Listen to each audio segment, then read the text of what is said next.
اعوذ باللہ من الشیطان الرجیم، بسم اللہ الرحمن الرحیم۔ السلام علیکم ناظرین، میں حکیم اللہ سرشار۔ ناظرین، آج ہم بات کریں گے خارش کے بارے میں۔ خارش جو ہے یہ آج کل ایک وبا کی صورت اختیار کر چکی ہے۔ بہت زیادہ جو ہے بچہ بڑے جوان عورتیں بچیاں سبھی جو ہے خارش میں مبتلا نظر آتے ہیں۔ ہمارے پاس تقریباً ڈیلی جو ہے 30 سے 40 پیشنٹ ایسے ہی آتے ہیں جن کو خارش کا مسئلہ ہوتا ہے، الرجی کا مسئلہ ہوتا ہے، دانے بن جاتے ہیں، زخم بن جاتے ہیں۔ خارش کی کئی اقسام ہیں، خشک خارش ہوتی ہے، تر خارش ہوتی ہے، دانے دار ہوتی ہے، دردر بن جاتی ہے۔ تو ناظرین، خارش جو ہے یہ ایک وبا کی صورت اختیار کر گئی ہے اور آج کل جو ہے اس کا بہت زیادہ جو ہے اس کے مسئلہ بنا ہوا ہے۔ بچہ جو ہے وہ خارش میں جو ہے وہ مبتلا نظر آتا ہے۔ تو اس کے لیے میں آپ کو ایک نسخہ بتاؤں گا، بہت ہی زبردست نسخہ ہے، کمال کا نسخہ ہے۔ انشاءاللہ اس کے استعمال سے خارش ہے، چاہے زخمی دار خارش ہے، دانے دار ہے، خشک ہے، تار جیسی بھی خارش ہوگی، اللہ کے فضل و کرم سے اس نسخے کے استعمال سے خارش ختم ہو جائے گی، دانے بننا ختم ہو جائیں گے۔ خشک خارش ہے، تار خارش ہے، زخم بنتے ہیں، دانے بنتے ہیں، کس بھی قسم کی خارش ہوگی اللہ کے فضل و کرم سے اس نسخے کے استعمال سے ٹھیک ہو جائے گی۔ ناظرین، خارش جو ہے یہ ایک چھوت دار مرض ہے، چھوت کی وجہ سے پھیلتی ہے۔ اگر کسی ایک بچے کو ہے یا گھر میں کسی ایک فرد کو ہے تو پھر ساتھ میں کھاتے ہیں، اٹھتے ہیں، بیٹھتے ہیں، سوتے ہیں، تو پھر یہ خارش جو ہے یہ آگے پھر جو ہے وہ چھوت کی صورت اختیار کر جاتی ہے اور پورے گھر میں جو ہے پھیل جاتی ہے۔ اگر آپ کے ہاتھ پہ، پاؤں پہ، بازو پہ کہیں بھی کوئی دانہ بنا ہے، کسی کی وجہ سے جو ہے آپ کو یہ خارش میں لگ گئی ہے، تو پھر آہستہ آہستہ یہ پورے جسم پہ پھیل جاتی ہے۔ یہ زیادہ تر تو ہوتی ہے اعضاء تناسل پر، اور اس کے علاوہ جو ٹانگیں ہوتی ہیں، جو رانیں ہوتی ہیں، ان کے درمیان میں یہ خارش بہت زیادہ جو ہے ہمارے پاس 50% مریض جو ہے یہ ایسی خارش کے آتے ہیں جن کے اعضاء تناسل پر خارش ہوتی ہے، اور اس کے علاوہ رانوں پہ یا ٹانگوں پہ جو ہے یہ مسئلہ ہوتا ہے۔ اس کے علاوہ یہ ہپ پہ بھی جو ہے یہ دانے بن جاتے ہیں۔ جو بچے ہوتے ہیں، جو چھوٹے بچے ہیں، معصوم بچے ہوتے ہیں، ان کو جو ہے یہ ہپ پہ بھی دانے بن جاتے ہیں۔ تو اس کی وجہ سے بھی جو ہے بچوں کو بہت زیادہ پریشانی ہوتی ہے، بہت زیادہ تکلیف کا سامنا کرنا پڑتا ہے۔ اس میں ہوتا کیا ہے کہ بچوں میں جو ہے یہ پہلے چھوٹے چھوٹے دانے بنتے ہیں، پھر بعد میں جو ہے یہ پھنسیاں بن جاتی ہیں، زخم بن جاتے ہیں، اور بعض دفعہ تو یہ ہوتا ہے کہ ان میں سے خون یا پیپ جو ہے یہ بہنے لگ جاتی ہے۔ بچوں میں بھی یہ مسئلہ بن جاتا ہے اور بڑوں میں بھی یہ مسئلہ بن جاتا ہے کہ چھوٹے چھوٹے جب دانے بنتے ہیں اور پھر خارش کرتے ہیں، اس میں سے خون نکلتا ہے۔ خون جو ہے یہ پھر جراثیم جو ہے آگے پھیلتے جاتے ہیں اور پورے جسم پر جو ہے یہ بن جاتے ہیں، اور اگر اس کا پراپر طریقے سے علاج نہ ہو، اس کو ختم نہ کیا جائے، تو یہ پورے جسم تک یہ پھیل جاتی ہے اور پورے جسم پہ بھی پھیل جاتی ہے، اور پھر چھوت کی وجہ سے، چھوت دار مرضوں کی وجہ سے آگے آپ کے دوستوں میں، آپ کے گھر والوں میں، آپ کے بیوی بچوں میں جو ہے یہ مسئلہ بڑھ جاتا ہے، پھیل جاتا ہے، اور پورا گھر جو ہے اس میں مبتلا ہو جاتا ہے۔ آج کا نسخہ جو ہے یہ بہت زبردست ہے۔ خشک خارش کے لیے بھی آپ اس کو استعمال کر سکتے ہیں، تار خارش ہے تو بھی آپ اس کو استعمال کر سکتے ہیں۔ بچے جو ہیں، بچوں پہ آپ اس کو استعمال کر سکتے ہیں، مگر اگر اس میں جو ہے وہ زخم نہ ہو، دانے نہ ہوں، مطلب کہ خشک خارش ہو، اس صورت میں آپ استعمال کر سکتے ہیں۔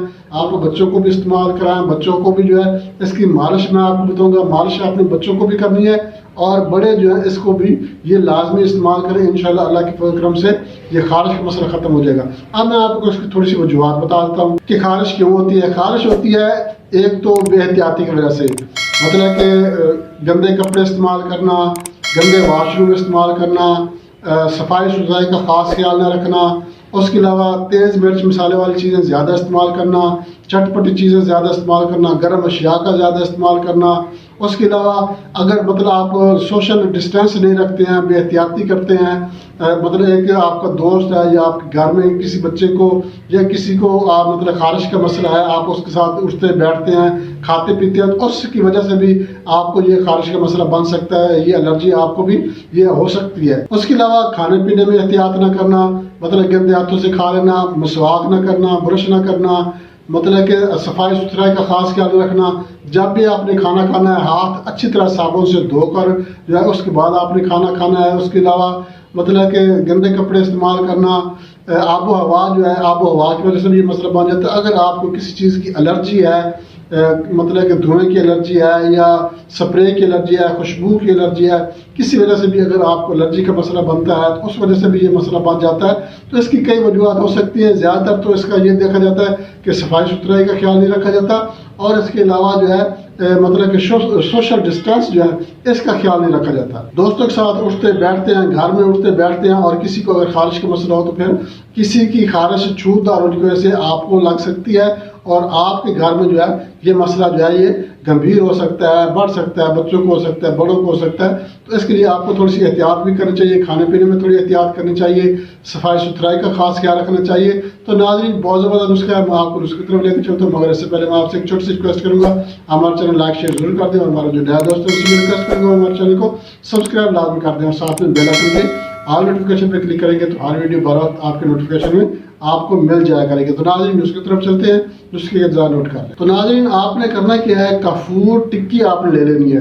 یہ آپ نے 2 ٹکے لینی ہے. کافور کی ٹکی آپ کو مشک کافور بھی اس کو کہتے ہیں، کافور کی ٹکی آپ کو پنسار کی دکان سے مل جاتی ہے. اس کے بعد آپ نے کیا کرنا ہے، آپ نے جو ہے گندک آملہ سار جو ہے آملہ سار آپ لینی ہے، ڈلیاں ہوتی ہیں، یہ آپ نے لینی ہے 10 گرام. اور اس کے بعد آپ نے نیلا تھوتھا جو ہے یہ آپ نے لینا ہے 5 گرام. اور تیل تارا میرا جو ہے یہ آپ لینا ہے 50 گرام. اب آپ نے تیل کے علاوہ باقی چیزیں جو ہے ان کو آپ نے الگ الگ گرائنڈ کرنا ہے، الگ الگ آپ نے ان کو کھرل کرنا ہے، پیسنا ہے، بریک کرنا ہے. اس کے بعد آپ نے ان کو مکس کر لینا ہے، تینوں کو مکس کر لیں. اس کے بعد پھر آپ نے ان کو جو ہے کھرل کرنا ہے. کھرل کرنے کے بعد اس وقت آپ نے کیا کرنا ہے، ایک بوتل میں تیل ڈالنا. تیل ڈالنے کے بعد آپ نے یہ جو آپ کے پاس 3 چیزیں آپ کا پاؤڈر آپ کے پاس ہے یہ آپ نے تیل میں شامل کر کے اس کو اچھی طرح سے مکس کرنا ہے.